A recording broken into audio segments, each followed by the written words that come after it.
اما بعد فاعوذ باللہ من الشیطان الرجیم بسم اللہ الرحمن الرحیم قد افلح من تزکا وذکر اسم ربہ فصلی قال اللہ تبارک وتعالی فی شان حبیبہ مخبرا وامرا ان اللہ وملائکتہ یصلون علی النبی یا ایھا الذین آمنوا صلوا علیہ وسلموا تسلیما الصلاۃ والسلام علیک یا سیدی یا رسول اللہ وعلی آلک واصحابک یا سیدی یا حبیب اللہ الصلاۃ والسلام علیک یا سیدی یا محبوب رب العالمین وعلی آلک واصحابک یا سیدی یا خاتم النبیین۔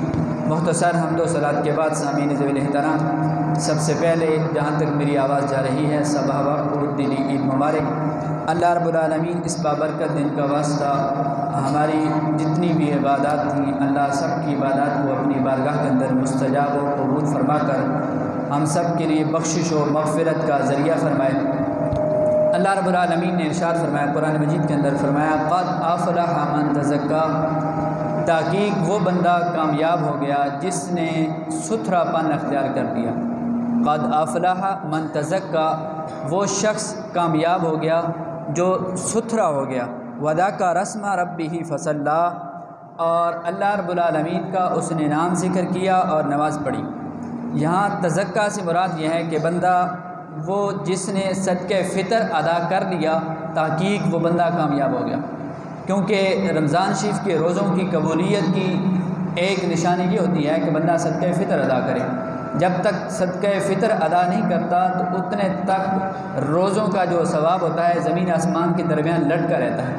تو فرمایا قد افلح من تزکا، تحقیق وہ بندہ کامیاب ہو گیا جس نے ستھرا پن اختیار کر لیا، یعنی صدقہ فطر ادا کر لیا۔ وذکر اسم ربہ، اور جس نے اپنے رب کا نام ذکر کیا، یعنی عیدگاہ تک آتے جاتے اللہ کا ذکر، جو تکبیرات تھیں اللہ اکبر لا الہ الا اللہ واللہ اکبر وللہ الحمد، یہ تکبیریں کہتا آیا۔ فصلی، وہ بندہ بھی کامیاب ہوگا جس نے نماز پڑھی۔ یہاں فصلی سے مراد نماز عید ہے۔ اور پھر قرآن مجید کے اندر دوسرے مقام پر فرمایا وَإِذْ تَأَذَّنَ رَبُّكُمْ لَئِن شَكَرْتُمْ لَأَزِيدَنَّكُمْ، فرمایا کہ اللہ رب العالمین فرماتا ہے کہ اگر تم میری نعمتوں کا شکر ادا کرو گے لَأَزِيدَنَّكُمْ، تو میں نعمتوں کے اندر اضافہ فرما دوں گا۔ عید یہ عود سے مشتق ہے، بار بار آنے والا دن، اور یہ وہ بابرکت دن ہے کہ یہ اسے جائزہ انعام والا دن بھی کہا گیا۔ اس دن رب العالمین کی رحمتیں برکتیں بہت زیادہ اترتی ہیں، تو اس لیے بندے کو چاہیے کہ بندہ اس دن کو بھی جو ہے اللہ کی یاد سے اس دن کو گزارے، تاکہ جتنی بھی رحمتیں برکتیں ہیں بندے کو حاصل ہو جائیں۔ اور پھر ہمارے بزرگوں کا طریقہ کار یہ تھا کہ ان کے پاس اگر لوگ عید والے دن بھی جاتے تو ان کی ایک الگ کیفیت ہوتی۔ امیر المومنین خلیفہ دوم برحق حضرت عمر فاروق رضی اللہ تعالیٰ عنہ کے متعلق آتا ہے کہ آپ کے پاس لوگ عید والے دن پہنچے مبارکباد پیش کرنے کے لیے، تو آپ پریشان تھے، رو رہے تھے۔ کسی نے کہا حضرت آج تو عید کا دن ہے، آج پریشانی والا دن تو نہیں ہے؟ اللہ اکبر، آپ نے کیا جواب ارشاد فرمایا؟ آپ نے فرمایا عید تو اس شخص کی ہے جس کے روزے قبول ہیں، مجھے پتہ نہیں کہ میرے روزے قبول ہیں یا مردود ہیں۔ یعنی خوف خدا اتنا ہے۔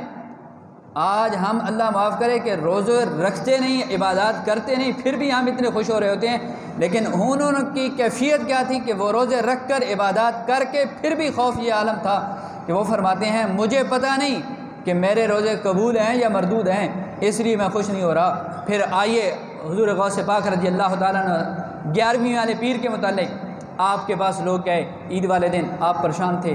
کسی نے کہا حضرت آج تو خوشی کا دن ہے، آج تو پریشانی والا دن نہیں ہے۔ آپ نے فرمایا توجہ چاہوں گا، آپ نے فرمایا ہماری عید اس دن ہوگی جس دن ہمارا خاتمہ ایمان سے ہوگا۔ اللہ کرے اس پرفتن دور کے اندر جہاں ہر طرف سے گناہوں کے جال بچھے ہوئے ہیں، تہاں ہر طرف سے فتنے برپا ہو چکے ہیں، اس دن میں خصوصاً دعا یہ کیا کریں، ہر روز یہ دعا کیا کریں اللہ خاتمہ بالخیر خاتمہ بالایمان کا کرے۔ یہ اس وقت بہت زیادہ ضرورت ہے۔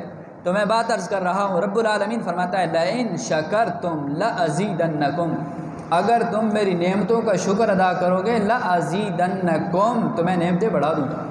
وَلَئِن كَفَرْتُمْ إِنَّ عَذَابِي لَشَدِيدٌ، اگر میرے نعمتوں کی ناشکری کرو گے تو پھر میری پکڑ بھی بڑی سخت ہے۔ پھر دوسرے مقام پر اب یہ ہے کہ رب کی نعمتیں ہیں کتنی، فرمایا وَإِن تَعُدُّوا نِعْمَةَ اللَّهِ لَا تُحْصُوهَا، اگر تم اللہ کی نعمتوں کو کاؤنٹ کرنا چاہو، شمار کرنا چاہو، گننا چاہو، فرمایا لا تحصوها، اللہ کی نعمتوں کو تم شمار نہیں کر سکتے۔ یعنی اللہ کی نعمتیں بندے پر اتنا زیادہ ہیں کہ رب العالمین کی نعمتوں کا شمار نہیں کیا جا سکتا۔ جب شمار نہیں کیا جا سکتا تو اس کا شکر کیسے ادا کیا جائے گا؟ تو علماء فرماتے ہیں بندہ یہ اسی عاجزی و انکساری کے ساتھ رب کے حضور شکرانے نعمت کے طور پر حاضر ہو جائے، مالک تیری نعمتیں اتنی ہیں کہ میں ان کا جو صحیح معنوں کے اندر شکر تھا وہ تو نہیں ادا کر سکتا، ہاں جس قدر میری توفیق ہے اس کے مطابق میں شکر ادا کر رہا ہوں۔ علماء فرماتے ہیں جب بندہ اس عجز و انکساری کے ساتھ رب کے حضور شکرانے کی نعمت کرے گا تو سمجھے کہ اس نے ساری نعمتوں کا شکر ادا کر لیا۔ تو پھر بندے کو چاہیے، اور پھر رب کی چھوٹی نعمت آپ کے سامنے عرض کر دیتا ہوں، بڑی نعمت کا اندازہ جو ہے شاید کو بندہ لگا سکے۔ حضرت داؤد علیہ نبی علیہ الصلوۃ والسلام اللہ کے نبی ہیں، آپ نے ایک دن رب کی بارگاہ میں عرض کی مالک تیری چھوٹی نعمت کیا ہے؟ اللہ رب العالمین نے فرمایا اے داؤد اپنے سانس کو ذرا روکیے۔ آپ جب سانس، آپ سمجھدار بیٹھے ہیں سارے، اب آپ سانس کو روکیں تو پھر زندگی کا خاتمہ شروع ہونے جاتا ہے۔ جب زندگی جانے لگی تو آپ نے اجازت چاہی، اے رب العالمین اجازت دے دے کہ میں سانس دوبارہ لے لوں۔ اللہ کی اجازت سے پھر دوبارہ سانس لیا۔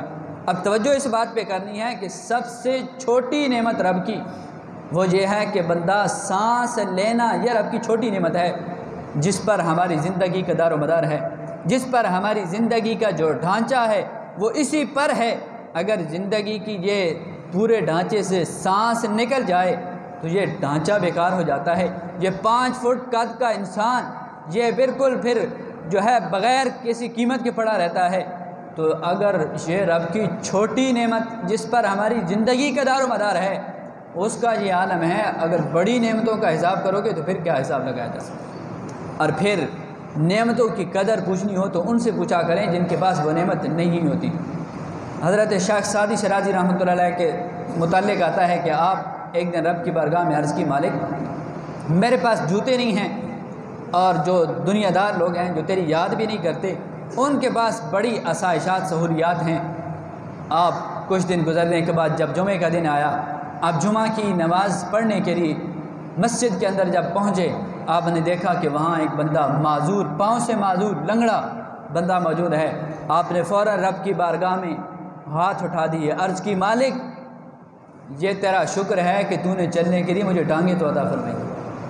تو اسی طرح اگر آنکھوں کی قدر پوچھنی ہو تو نابینے سے پوچھی، ہاتھوں کی اگر قدر پوچھنی ہو تو اس سے پوچھیے جس کے پاس ہاتھوں کی دولت نہیں ہے۔ تو میرا بھائی ہمیں حکم یہ دیا گیا کہ ہمیں اللہ کی نعمتوں کا شکر ادا کرنا چاہیے۔ تو یہ اللہ کی خاص کرم ہے، اس کی مہربانی ہے، اس نے رمضان شریف جیسا بابرکت مہینہ ہمیں عطا کیا، پھر اس کے بعد ہمیں یہ عید والا دن عطا کیا۔ تو اس دن کو بھی ہمیں چاہیے کہ ہم اللہ کی حضور خوشنودی، اللہ کی رضا حاصل کرنے کے لیے گزاریں۔ پھر اس عظیم دن کے موقع پر بندے کو چاہیے کہ بندہ ہمدردی کا بہت زیادہ خیال رکھے۔ جہاں ہم اپنی خوشیاں دیکھنا چاہتے ہیں وہاں ہمارے اڑوس پڑوس میں، ہمارے محلے کے اندر، ہمارے گاؤں کے اندر، ہمارے ڈیرے پر کچھ ایسے لوگ بھی ہوں گے جن کی خوشیاں شاید ہماری قیمت ادا کرنے سے ادا ہوں گی۔ تو پھر بندے کو چاہیے کہ بندہ ان کی خوشیاں بانٹنے کے لیے، ان کی خوشیاں تقسیم کرنے کے لیے، ان کو خوشیاں دینے کے لیے بندے کو چاہیے کہ بندہ ان کے ساتھ ہمدردی کرے، جس قدر ہو سکے غریب یتیم مسکین کا لحاظ رکھنا چاہیے۔ اور آج پھر اس عظیم دن پر ہم ضرور جو ہے امت مسلمہ کے دکھڑوں کو بیان کر کے ہم فلسطین کشمیر کے مسلمانوں کے لیے ہمدردی کا اظہار بھی کرتے ہیں اور ان کے ساتھ اظہار یکجہتی بھی کرتے ہیں، اور ان کے لیے دعا گو بھی ہیں کہ اللہ رب العالمین فلسطین کے مسلمانوں کی غیبی مدد فرما کر انہیں فتح نصرت سے ہمکنار فرمائے، جن پر آئے دن رمضان شریف کی بابرکت راتوں کے اندر ان پر بمباری اسرائیل کی طرف سے کی جا رہی تھی۔ امت مسلمہ اس حال میں بہت زیادہ المناک دنوں سے دوچار ہے، مسلمان جگہ جگہ پس رہے ہیں۔ اس کی وجہ یہ ہے کہ ہم نے قرآن و حدیث کا دامن چھوڑ لیا ہے، ہم نے آپ کو ایک دوسرے کا دکھ درد سمجھنا چھوڑ دیا ہے۔ حالانکہ سرکار دو عالم صلی اللہ علیہ وسلم نے فرمایا تھا کہ تمام مسلمان ایک جسم کی مانند ہیں، اگر کسی حصے کو تکلیف ہو تو پورا جسم بےتاب ہو جاتا ہے۔ اگر بندے کے سر کے اندر درد ہو، ایسا نہیں ہوتا کہ سر جو ہے وہ بندے کا درد سے تکلیف کے اندر مبتلا ہو اور باقی جسم کے اعضاء سو رہے ہوں۔ اگر سر کو درد ہے تو پورا جسم بےتاب ہوگا، اگر آنکھوں کے اندر آشوب ہے تو پھر سارے جسم کو بےتابی لاحق ہو جائے گی۔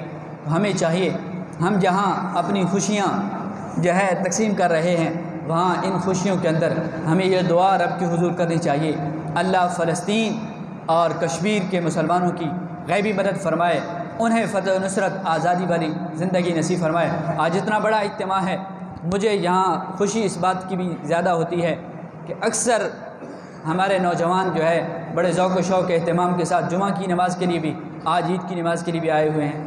یہی نوجوان، یہی چراغ جلیں گی تو روشنی ہوگی۔ نوجوانوں سے یہ بات عرض کروں گا کہ آپ کو چاہیے کہ آپ ہر لحاظ سے، ہر وقت، ہر گھڑی، ہر لحظہ جو ہے یہاں دنیاوی اپنی مصروفیات کا خیال رکھتے ہیں، وہاں ہمیں چاہیے کہ دینی غیرت بھی ہمارے پاس ہونی چاہیے، دین کا جذبہ، مسلمان کے ساتھ ہمدردی کا جذبہ بھی ہمارے پاس ہونا چاہیے۔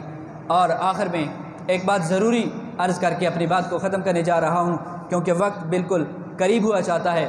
میں بات عرض کر رہا ہوں، ہمارے معاشرے کے اندر بہت سارے بگڑی ہوئی چیزیں ہیں، ان میں سے ایک چیز عرض کرنا جا رہا ہوں، چونکہ بہت کافی احباب موجود ہیں۔